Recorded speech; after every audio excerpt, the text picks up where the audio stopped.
Good evening, good evening. What's going on, pro wrestling fans from all around the world of all shapes and sizes? Welcome to another Pro Wrestling Talk video brought to you by Blitzball Champ Gaming here on the U to the Tube. I'm your host, Blitzball Champ Jason Ingram. So, it's time to review the big one. The biggest pay-per-view for WWE, WrestleMania 40. WrestleMania 40. 2 nights. 14 matches total. Both nights took place at the Lincoln Financial Field, home of the Philadelphia Eagles in Philadelphia, Pennsylvania. So, we're going to jump right on in to night one. Because overall, I got mixed opinions about this WrestleMania overall. But let's go ahead and get started with night one. Get my graphic up. All right, here we go. Night one started off with the Women's World Championship on the line, as Rhea Ripley, representing Judgment Day, the champion, defends against Becky Lynch. Now, first off, shout out to the entrances. Of course, Becky Lynch, the gear she was rocking resembled her new book, so I thought that was really cool. And Rhea Ripley had her favorite band that does her theme music actually perform her theme song live, so I thought that was really cool. Here's the thing, though. So word is that Becky Lynch actually was dealing with strep throat and 102-degree fever. Here's my thing with that. Why did they even let her compete? Especially if she had strep throat. I mean, strep throat is contagious. So, and I mean, I can understand why she didn't interact with the fans or anything like that, but still, like, I mean, I give her mad props. I mean, she had a 17-minute long match with Rhea, but just, I don't know. I guess in some cases the show must go on, and she still competed. Crazy for it, but she did her thing. The match was pretty good overall. Match was pretty good. It was definitely back and forth, and I'm just surprised that it lasted as long as it did. You know, especially with Becky dealing with a high fever and strep throat. But still delivered a good, solid match. But when it all came down to it, Rhea Ripley did get the victory, hitting Becky with the Riptide and pinning her for the 1-2-3. But yeah, Rhea Ripley, another victory at WrestleMania. Still your Women's World Champion. So, good match. Good match. All right. Let's go into our next match. This next match was very action-packed and entertaining as well. So we had the 6-pack ladder match for the WWE Undisputed Tag Team Championships. Now, the stipulation with this is both sets of titles were up for grabs. And even if you grab one set, the match continues until both sets of titles have been retrieved. Whether it's by one team or by 2 different teams, doesn't matter. The match ends when both sets of titles have been retrieved. Anyway, the competitors. You had the champions, the Judgment Day, made up of Finn Balor and Damian Priest. And they defended the titles against the Awesome Truth, which is R-Truth and The Miz. A-Town Down Under, which is Austin Theory and Grayson Waller. The New Day, Kofi Kingston and Xavier Woods. DIY, Johnny Gargano, Tommaso Ciampa, and New Catch Republic, made up of Pete Dunne and Tyler Bate. Like I said, this was a pretty action-packed ladder match. Had some great spots, a lot of bodies flying everywhere, even a broken ladder here and there. R-Truth acting like this was a regular tag match, kind of getting lost in thought there. But overall, this was a pretty decent match. So A-Town Down Under were the ones that actually were able to grab and pull down the SmackDown Tag Team Championships. So Austin Theory, Grayson Waller are your new SmackDown Tag Team Champions. So of course, the match continues, as I said before. And sure enough, a really, really big milestone happened with this next set. So it actually ended up being Awesome Truth that were able to pull down the Raw Tag Team titles courtesy of R-Truth. And it was so special. Really, really special. This was R-Truth's first ever victory at a WrestleMania. And with him being the one to pull down the titles was just such a big deal. I really loved the finish of this match. So congratulations to the Awesome Truth, but most importantly to R-Truth. You know, R-Truth has been with the WWE a long time, and you know, he's in his 50s. He's in his 50s. But I think it's really cool that they pulled the trigger and gave him this moment, this WrestleMania moment. R-Truth has his WrestleMania moment. So I thought that was really cool that they did that. So kudos WWE on doing that for R-Truth. Like I said, he might not win another singles title, but I really think it's cool. Not to mention, this is Awesome Truth's first tag title run together. So I thought that was pretty cool. And just the fact that R-Truth was the one to pull down the titles was just really, really special. So good call on that. Really good call on that. Alright. Now this next one I actually don't have a graphic for. But next up was a tag match. Had LWO's Rey Mysterio and Andrade. Well, I guess Andrade is now part of the LWO. And they took on Santos Escobar and Dirty Dominik Mysterio. To be honest, the match was meh. Wasn't really all that exciting, to be honest with y'all. I mean, I'm glad Andrade's back, and you know, he made it back in time and was able to compete at WrestleMania. So I mean, that's cool. But I mean, honestly, this match was meh. Nothing really special. Nothing really exciting. So it is what it is. But Rey Mysterio got the pin on Santos Escobar after hitting a diving splash on him after the 619 and did the diving splash. So yeah, Rey Mysterio, Andrade with the victory at WrestleMania 40. But like I said, the match was meh. Nothing special. Alright, let's go to our next match. Oh, here we go.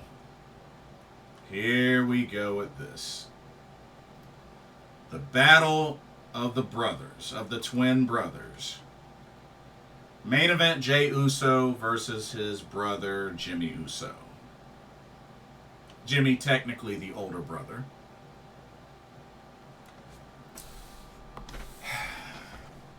This was the worst match.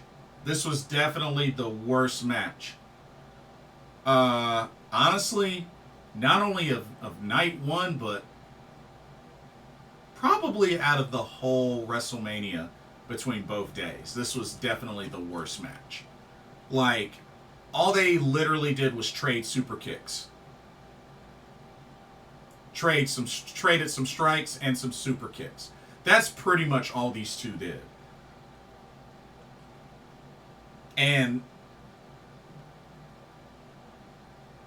yeah, that's really all that took place.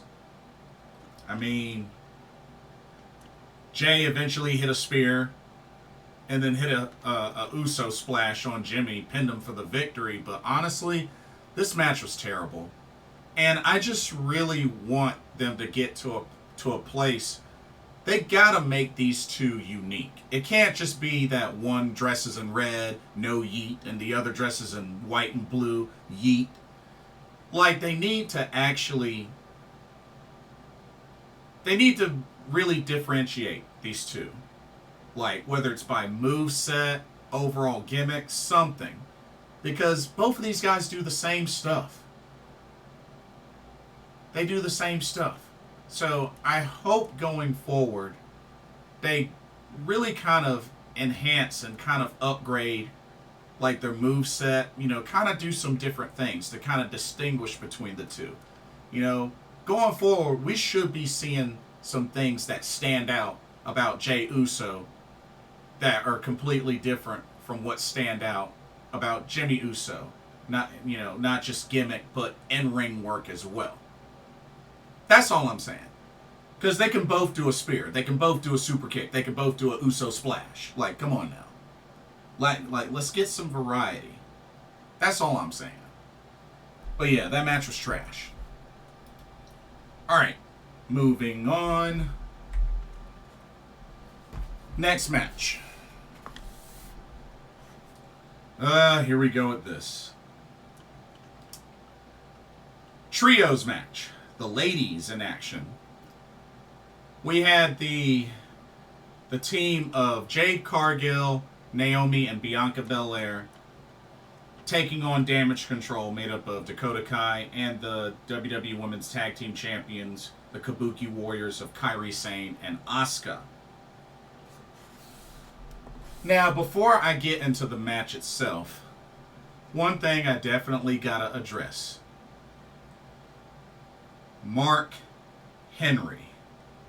The world's strongest man, Mark Henry, who I have met in person before.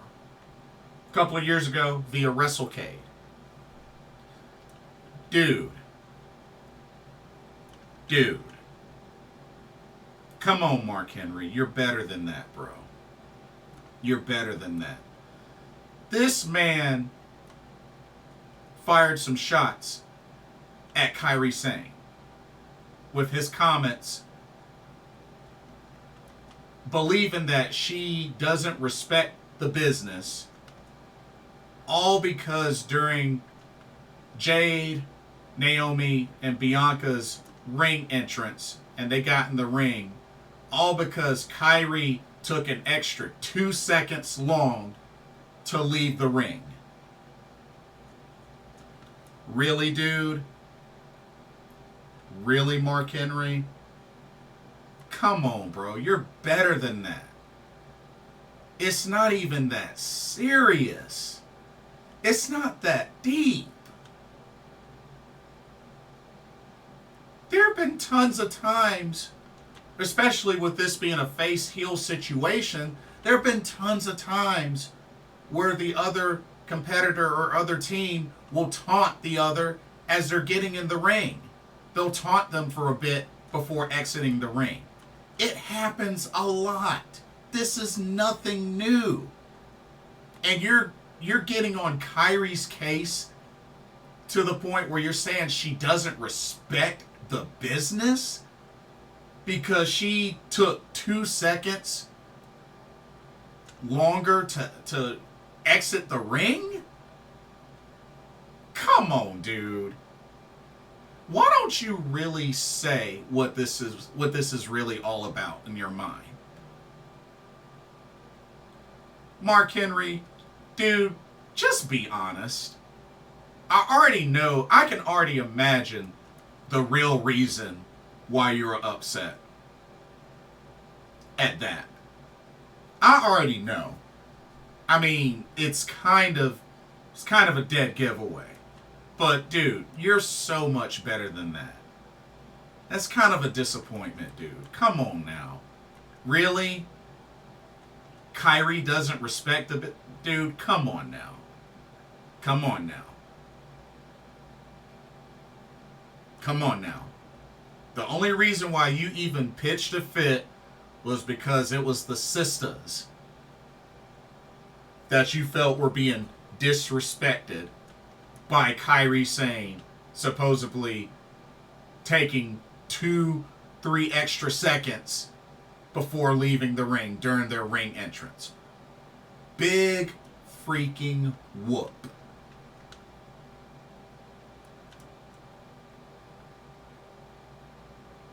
It's ridiculous. Like, some folks will just say stuff just to be saying stuff. And it's a bummer because I've met the guy. I respect the guy. But it's like, come on, dude. That's petty. It ain't even that deep, nor is it that serious. Come on, dude. That's childish. That's childish. So, had to get that out of the way. But as far as the match, honestly, the match was meh. And honestly, Jade Cargill ended up getting the victory for her team, only doing like 3 moves the entire time she, competed in this match. Pinned Dakota Kai after hitting her with Jaded. It really amazes me how somebody so green like Jade Cargill can get such a moment like that at WrestleMania. And this technically only being her, third match? Third match? It's ridiculous. It's ridiculous. And then so many people want to talk about her career in AEW, how she just dominated. Okay. Y'all do realize that according to Cage Match, y'all do realize out of the 66 matches that she's had in AEW, y'all do realize that 7 of them were 10 minutes or longer. And 2 of those matches were battle royals. Y'all do realize that, right? Y'all do realize that. And then look at the times of the rest of her matches. Like I said, only like 6 or 7 of them were 10 minutes or longer. And 2 of those were battle royal matches, which are usually meant to last longer than 15-20 minutes. Come on now, y'all. We need to stop acting like Jade Cargill has done a whole lot of things special. I'm not downplaying her athletic ability. She has the athletic ability. But she's getting the Goldberg treatment. Let's keep it real. Let's keep it real.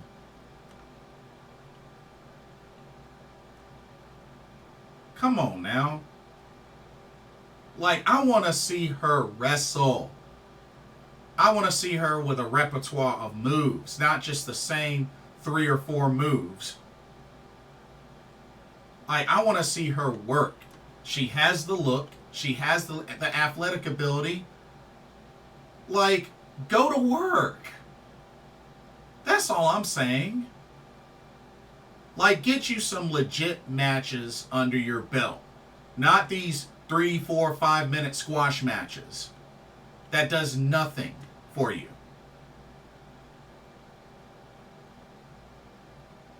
So that's my whole thing with that.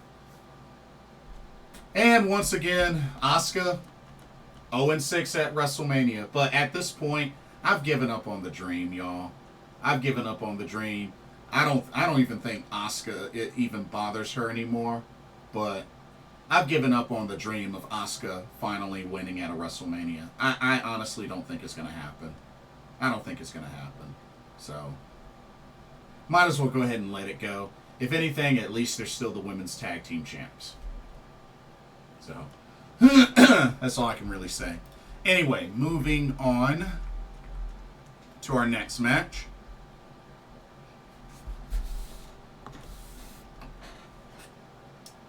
We had the Intercontinental Championship on the line. We had the champion, Gunther, defending against Sami Zayn. Of course, Sami Zayn's wife and son were in attendance for this. You know, got a little boost from Chad Gable and a boost from Kevin Owens before he went out there for his match. Solid match for the most part. Definitely a solid match. Took 2 haluva kicks to put away Gunther. And great showing of fighting spirit from Sami Zayn. I mean, he kept bouncing back and kicking out of everything. You know, the power bombs, the diving splashes, just withstanding everything from Gunther. I find it really just kind of eerie and just really messed up that Gunther's reign just so happens to have ended at 666 days. That can't be a coincidence, and honestly, that kind of bothers me. I won't talk about that too much, but that kind of bothers me. But congratulations to Sami Zayn. He slayed Gunther, slayed the Ring General. While I am happy for him, here's the issue that I have. So Sami Zayn was able to do all that, but yet was not able to conquer Roman Reigns, especially dating back to the Elimination Chamber. Now, I will admit, I do understand that he was pretty much in a 5-on-1 situation with the rest of the bloodline, you know, with the Usos, Solo, Sikoa, and all that, Paul Heyman, all that. I do understand that. Don't get me wrong. I do understand that. But at the same time, how much longer is WWE going to keep Sami Zayn in mid-card purgatory? I mean, think about it. This dude was a former tag team champion, both SmackDown and Raw, actually. He's been a former NXT champion. And he's now a four-time Intercontinental champion. Like, what gives, y'all? When is it finally going to be time for him to get out of this mid-card purgatory? And why not put a main title on him? Or at least keep him in the main title picture. That's all I'm saying. You know, Sami Zayn has been in this mid-card purgatory for long enough. I think it's time to really start moving him and keeping him at that main title region. I think he's earned it. I really think he's earned it. But that's just me. But he's now in his 4th Intercontinental Championship reign.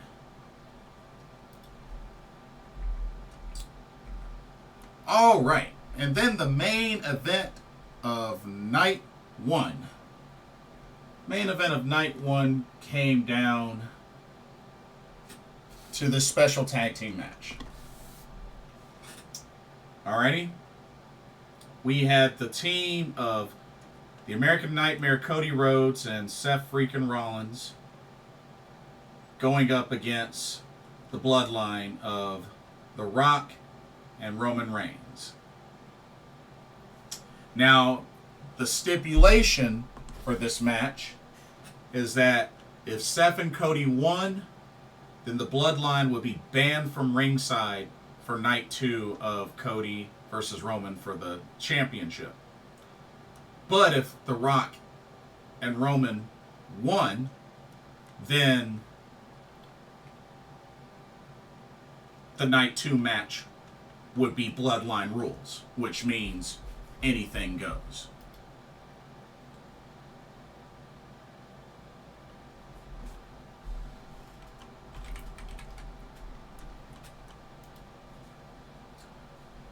Okay. Now, as far as the match, well, I mean, it did end up lasting longer than 10 minutes at least. But here's my thing with The Rock. I really would have liked to have seen more involvement from The Rock. Instead of a lot of like just picking his spots here and there and just a lot of the smack talk, I would have liked to have seen him more involved. I mean, that's what he's there for, right? I mean, that's what the whole hypening up of this match was supposed to be able to showcase, right? I mean, heck, even when Stone Cold and Kevin Owens had their brawl at WrestleMania, I think it was last year or the year before last, like, they went at it. And I just feel like with The Rock, it really didn't feel...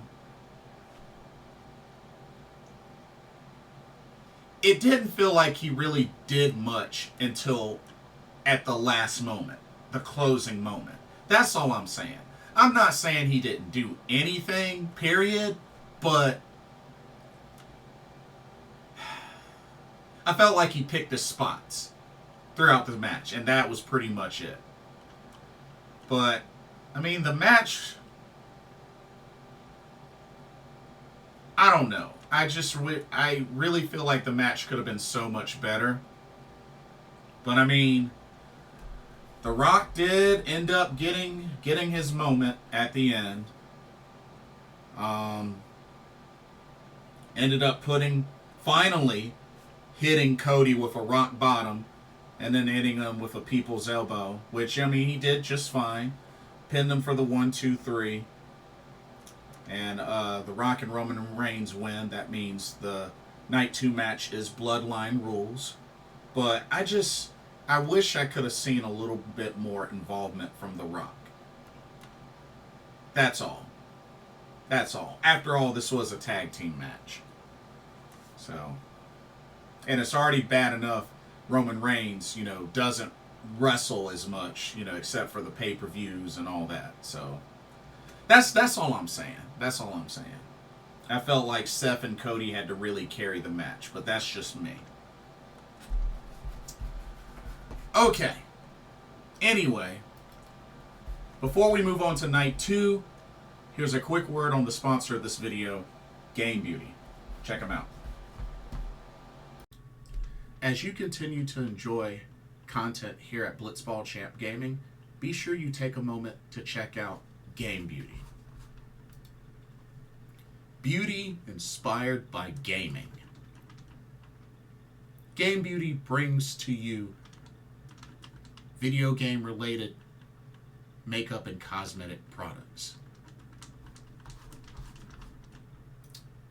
You have products such as eyeshadow palettes, elemental pearl highlighters, eyeshadow brushes, liquid eyeliner pens by Akidiris, and even non-makeup products like graphic tees. They even have special collaboration makeup kits, such as this Persona 5 Heat Wave Brush Single, Metaverse Bundle, and even a Phantom Thieves Limited Edition Makeup Collection.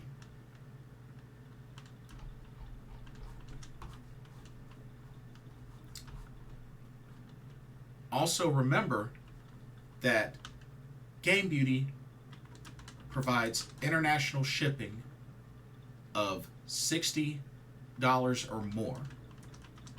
And if you use the promo code BlitzballChamp, all in caps, you can get 10% off of your order. So be sure to use that to your advantage.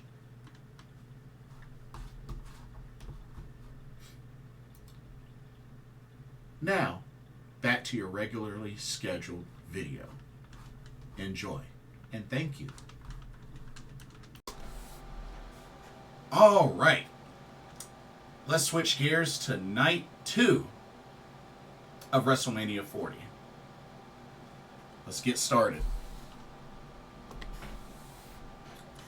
Okay. So, started off with the World Heavyweight Championship match. Seth freaking Rollins defending against Drew McIntyre. Of course, they both had their special entrances. You know, Seth Rollins had kind of like a big crowd of musicians and dancers kind of, you know, doing the whoa, whoa and all that. And Drew McIntyre had a bagpipe band and also a bunch of people holding up swords as he made his entrance, which I thought was pretty cool. Also, shout out to Damage Control. They had one of my favorite entrances of the whole show, just with the, you know, with the geishas and just that whole look. The face paint for Asuka and Kairi Sane, that looked really, really cool. Really, really cool.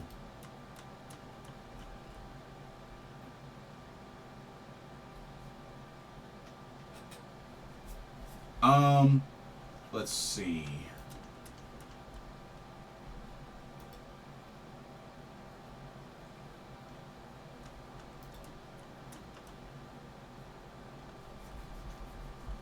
So, here's my thing with this match. First of all, this match was barely even over 10 minutes long.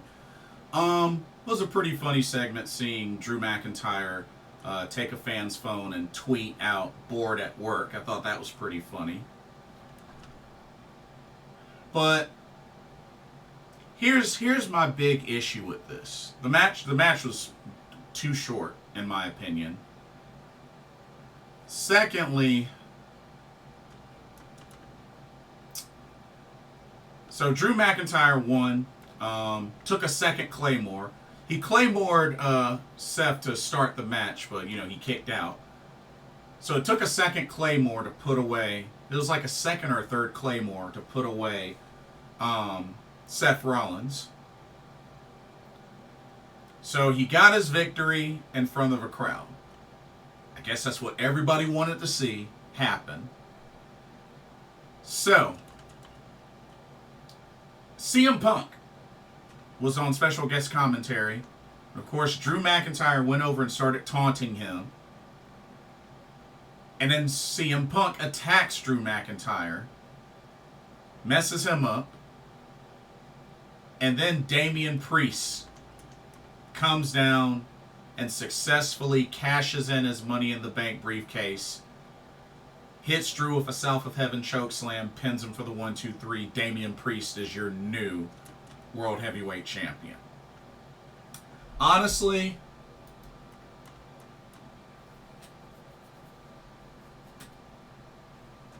I think it's funny and messed up and not really a surprise to me.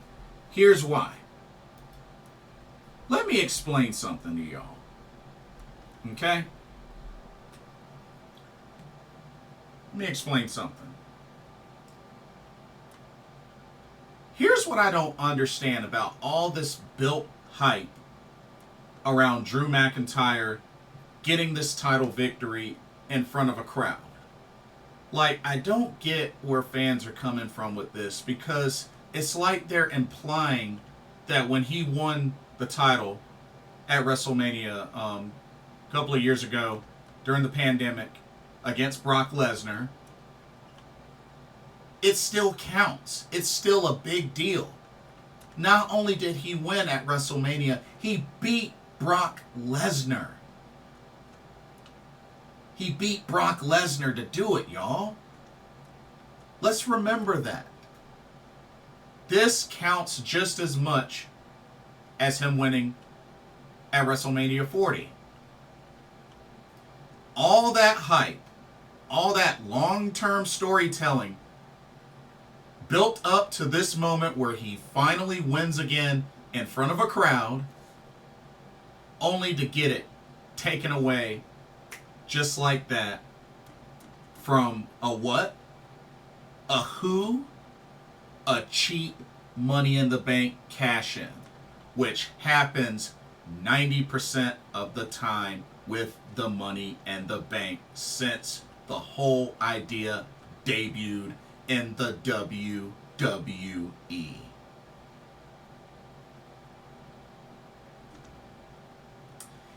And y'all wonder why I don't like the Money in the Bank concept.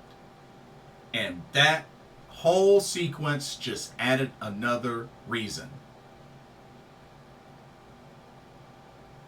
And I find it funny how so many fans want to say when Seth Rollins did it to Roman Reigns, oh, that was the heist of the century. Damian Priest just did the same thing. He just did the same thing. Did the same thing. Only took like, what, 10 seconds? Maybe less? He did the same thing. And that's my whole point about the Money in the Bank. Anybody can do it, y'all. It's the cheapest way to put a title on somebody. I don't care who it is. It's the cheapest way to put a title on somebody. And it also tells me that they don't have the confidence to have the particular wrestler win the legit way, which is a travesty because Damian Priest is definitely good enough to win it cleanly, not some cheap cash-in. We're talking about somebody as a tag team champion. That was a NXT North American champion. That was a United States champion. See where I'm going with this? Like, come on now. Like, I can't stress that enough. Just the Money in the Bank is like it's the cheapest way to put a title on somebody. Y'all know it, and I know it. And WrestleMania Night 2 just added another reason. But at the same time, I think it's hilarious because so many fans want to see Drew get this big win in front of the crowd, and guess what? Dashed away just like that. From a cheap cash-in. Thank Money in the Bank for that. Like I said, it's trash. Anyway, moving on.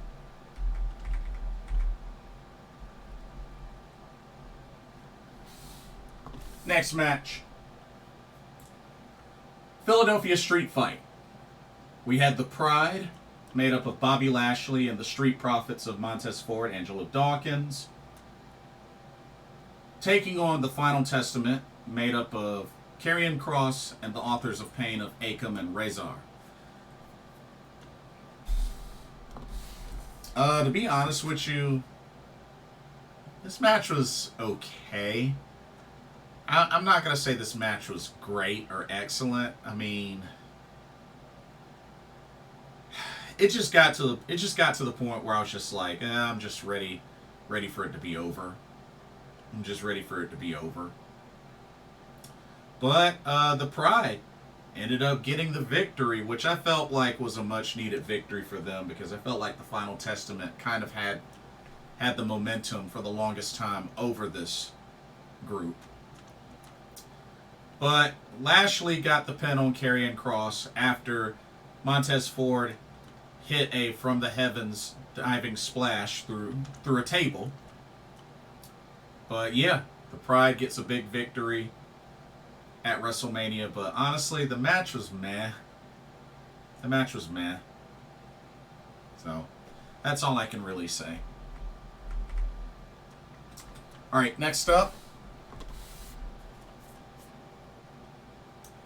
we had a singles match, LA Knight versus AJ Styles. Now, AJ Styles debuted a new theme, which was like a new heel theme. But once again, honestly, this match was kind of meh. I mean, not saying that I don't like both guys, but just honestly, this match could have happened like on a Raw or a SmackDown, and I would have been fine with it. Just, I don't know. just didn't seem all that special to me. LA Knight did get the victory after hitting Styles with a BFT and pinned him for the 1-2-3. And it just seems like LA Knight is getting these big wins on these pay-per-views and PLEs, and it's not doing anything as far as leading him to any sort of title shot or title victory. You know what I mean? So it's like, what more needs to happen for him to finally be in that picture? Because it hasn't happened for him yet. It hasn't happened for him yet. So, just saying. Alright. Let's move on to the next match. Alrighty, we had the triple threat match for the WWE United States Championship. The champion, Logan Paul, defends against Randy Orton and Kevin Owens. I did think it was pretty funny seeing Kevin Owens drive to the ring in a cart, in a golf cart or whatnot, and when Randy Orton came out, he backed up the cart, looked at Randy's like, hop on, come on, hop on. So I thought that was pretty funny to see. He got on the back there, and that was pretty cool. Pretty much they double teamed Logan Paul for like the first half of the match, and then started to show signs of turning on each other. And then it got to the point where Randy Orton and Kevin Owens were face to face, and Kevin's like, well, are we doing this now? Are we doing this now? All right. Bam, bam, bam, and just started wailing on each other. But it was an entertaining match. It was pretty funny as well. It had a good dose of comedy, as I Show Speed was there ringside, you know, with the inside the big Prime bottle, and he just kept barking and cussing out Randy Orton on the outside. Just was like, what you gonna do? And just kept barking at him. And then all of a sudden, just Randy Orton went straight up, this is Sparta, and just kicked him. Just flying across ringside, just gave him a big kick in the gut and just sent him flying. That was pretty funny. That was a pretty funny spot. But Logan Paul got the pin on Kevin Owens after hitting a frog splash. And, you know, also saw the brass knucks in use and all that. But yeah, pinned him after hitting a frog splash. Logan Paul, still your WWE United States Champion. Not surprised. Like I said, I think he's going to hold on to that title up to SummerSlam. I think he ends up losing it at SummerSlam. That's what I think. All right. Let's keep it going. Next match.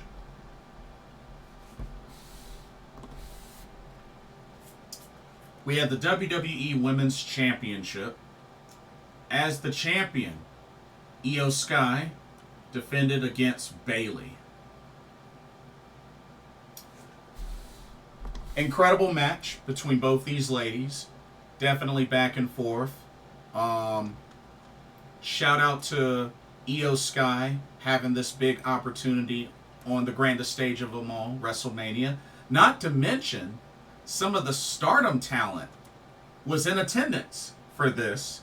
Not only Julia Rossi-Ogawa, but also Momo Watanabe, Momo Kogo, Azumi, Saya Kamatani, I believe Micah was in attendance. So a good handful of Stardom talent was in attendance for this. Of course, you know, showing support for Io Sky, you know, former Stardom talent. But you know what? I really enjoyed this match for a number of reasons. One, these ladies duked it out, no interference. I really appreciated that. No interference. They just let these two ladies cook. Bayley and Io Sky, they cooked for this match. And I really love the rose plant counter that Io did, flipping out of it. I thought that was a really cool counter. But when it was finally said and done, Bayley got the victory, finally catching her with a rose plant, pinning her for the 1-2-3. And Bayley, after so many opportunities and failing, after dealing with the injuries and coming back, Bayley finally sees herself with a singles championship as she just became the new WWE Women's Champion, defeating Io Sky. So congratulations to Bayley. And you know what? I love Io Sky, but I think this was the right move. I think this was the right move. Really looking at it, I think this was the right move. You know, Bayley has been long overdue for another women's title run, singles title run. So I'm glad she got it. I'm really glad she got it. And, you know, we'll see what happens. She's now a face again, you know, without her being a hugger. But not only that, shout out to her during the post-media scrum where she was wearing a Jada Stone Spark shirt, you know, giving shout out to her. You know, Jada Stone, who I've seen wrestle over the past weekend for Spark, and I've seen her wrestle for DPW as well. She's a South Carolina native. So I thought that was really cool to see. But ultimately, I'm actually happy for Bayley. I really am. We'll just have to see what's next for Damage Control. Both matches they lost. Right now, the Kabuki Warriors are the only champions in Damage Control. But we'll see what happens. We'll see what happens. And then the main event of WrestleMania 40 Night 2 came down to this.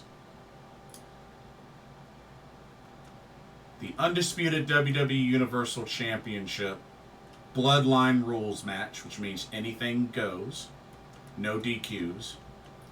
The champion, Roman Reigns, defends against Royal Rumble winner, the American Nightmare, Cody Rhodes.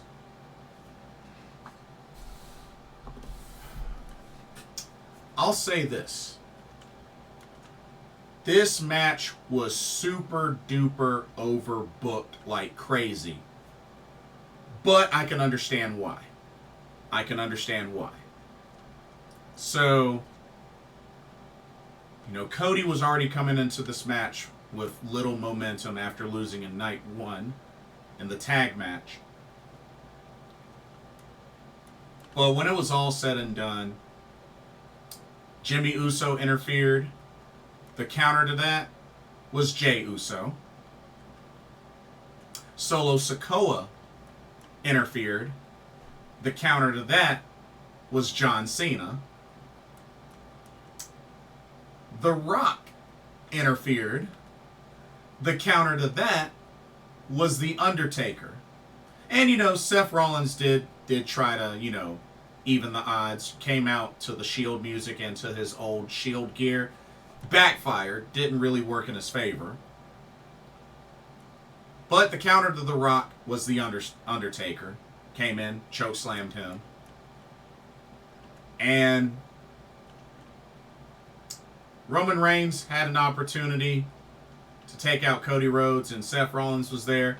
He used the chair on Seth Rollins, which was very symbolic because that was how Seth turned on Roman. You know, remember Plan B?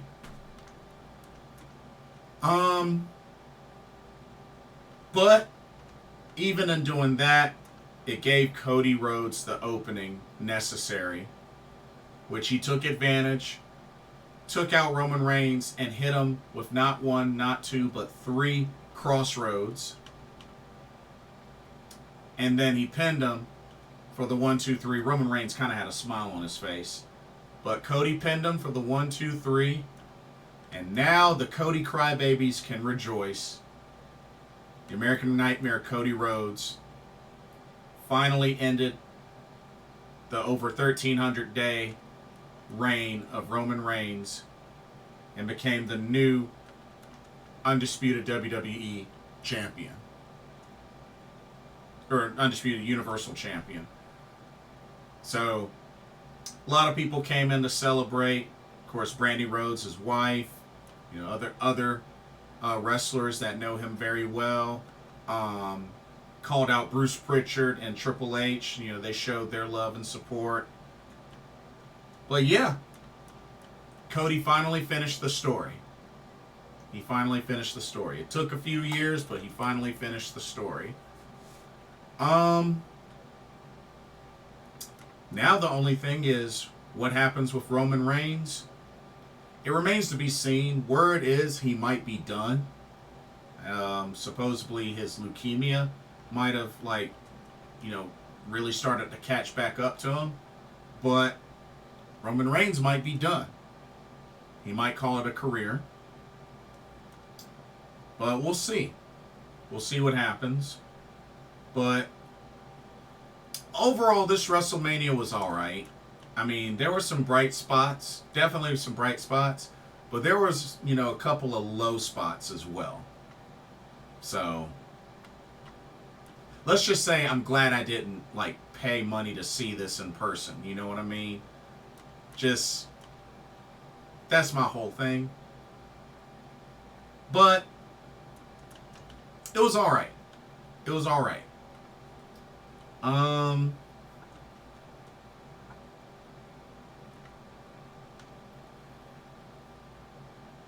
We got the draft coming up. I think the draft is coming up in a week or two. And, you know, WWE's got some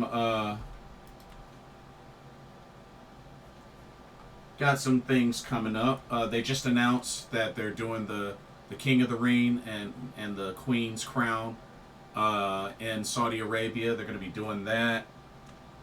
We got Backlash coming up, which that'll be in France. So that's next month. So WWE's got some stuff coming up. Of course, NXT has Spring Breaking coming up. They got Battleground. I believe that's in May as well. So, you know, they got some stuff to look forward to. But yeah, this is, you know, pretty much first WrestleMania of the Triple H era.